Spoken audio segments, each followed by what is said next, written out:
आज एक सेवा कोरोना के जो पीड़ित हैं इनके लिए, तो वो हम जानना चाहेंगे। सिविल सर्विस डे जब आता है तो इसके लिए आता है कि हम लोग जो भी अब तक अपनी सिविल सर्विस की सेवा में कर चुके हैं उसके ऊपर रिफ्लेक्ट कर सकें कि कितना हम लोगों ने अपनी सर्विस के साथ खुद के साथ न्याय किया है और कितना करने की और आवश्यकता है। जो डेडिकेशन होता है उसको पुनर्जीवित करने का दिन होता है। 21 अप्रैल का दिन वो दिन होता है जब माननीय प्रधानमंत्री जी विज्ञान भवन में उन लोगों को सम्मानित करते हैं जिन्होंने सेवा क्षेत्र में अच्छा कार्य किया हो। पब्लिक एडमिनिस्ट्रेशन में, पब्लिक सर्विस डिलीवरी में जो अच्छा कार्य करते हैं उनको अवार्ड होता है। लगभग इसी समय अवार्ड फंक्शन चल रहा होता है, उसको देखते हैं। अलग अलग जिन्होंने अच्छा काम किया है उन जिलों से प्रेरणा लेते हैं। अच्छी प्रैक्टिसेस हैं वो शेयर की जाती हैं। हमारी एसोसिएशंस हैं वो भी कार्यक्रम करती हैं, उनके भी प्रेरणादायक चीज़ें हमारे सीनियर से सीखने को मिलती हैं। तो हम सब वो चीज़ ग्रहण करते हैं आज के दिन कि कहाँ हम लोग और अपने आप को करेक्ट कर सकें, कहाँ हम लोग और डेडिकेट कर सकें, दूसरे अच्छे लोगों से कैसे प्रेरणा ले सकें। तो ये दिन जनरली वो रिफ्लेक्शन का दिन होता है। आज का दिन क्योंकि ऐसा व्यस्ततम दिन है कि वो रिफ्लेक्शन का समय नहीं मिल पा रहा है, लेकिन मुझे खुशी इस बात की भी है कि उस रिफ्लेक्शन के दिन जो पहले हमने व्यतीत किए हैं उसका परिणाम आज देखने को मिल रहा है कि वो करेक्शंस जो हमने पूर्व में किए उसके कारण आज अच्छा परिणाम दे पा रहे हैं और पूरी तरह कोशिश भरसक प्रयास कर रहे हैं कि ये कोरोना के संकट से हम लोग निजात पा सकें। तो निश्चित तौर से पूरे विश्व में ये आपदा आई हुई है और भारत देश भी इसको बड़ी शक्ति से जूझ रहा है। और इस वर्ष का चैलेंज यही है कि जो कोरोना जो संकट पूरे देश पे छाया हुआ है उस कोरोना के बीच में और पब्लिक के बीच में हम लोग ढाल की तरह खड़े हों, इस कोरोना को लड़ाई में परास्त करें।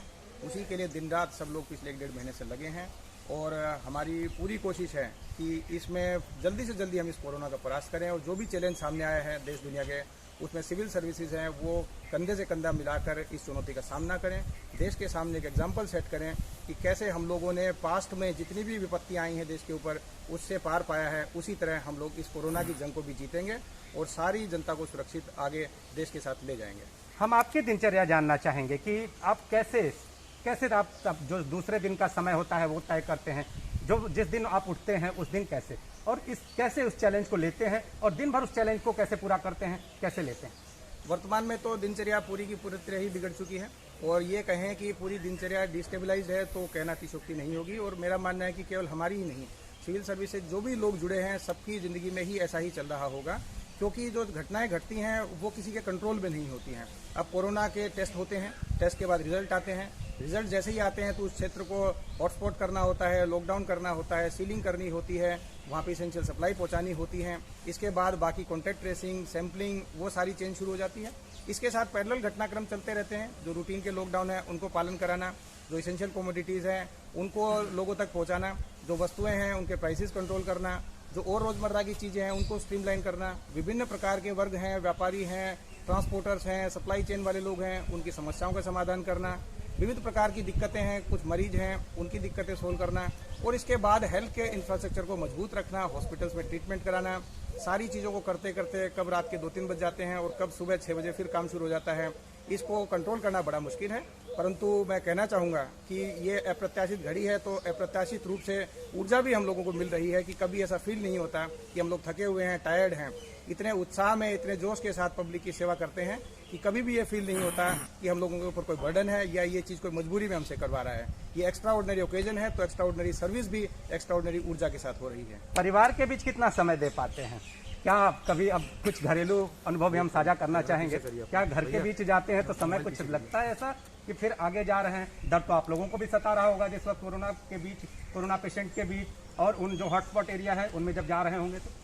देखिए, माननीय प्रधानमंत्री जी ने जैसा कहा है कि पूरा राष्ट्र उनका परिवार है, उसी तरह हमें भी एक जिले की छोटी इकाई का चार्ज मिला है तो हमें भी लगता है पूरा जिला ही हमारा परिवार है। तो उस परिवार के लिए हम लोग दिन रात लगे रहते हैं। खुद का परिवार है तो उसमें तो 4-5 ही सदस्य हैं, उनको इतना समय नहीं दे पाते हैं, लेकिन इसका दुख ना परिवार वालों को है ना हम लोगों को है, क्योंकि परिवार तो हमेशा साथ रहेगा।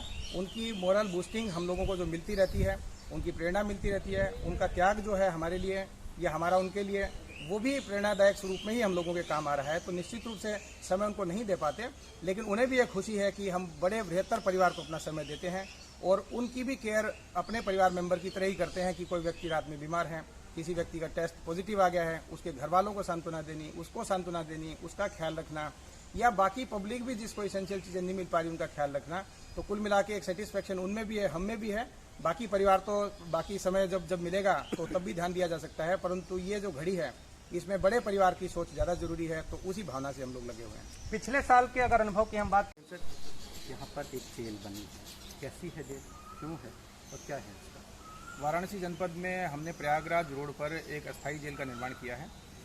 जेल जो हमारी मुख्य रूप से ज़िले में है वो एक सेंट्रल जेल है, एक डिस्ट्रिक्ट जेल है, पर वहाँ पे यदि इस समय संक्रमण काल में किसी को रखा जाता है तो कोरोना इन्फेक्शन का खतरा पूरी तरह जेल के अंदर भी हो सकता है। जेल के अंदर के जितने भी इनमेट्स होते हैं, बंदी हैं, वो वर्तमान में बहुत सुरक्षित हैं।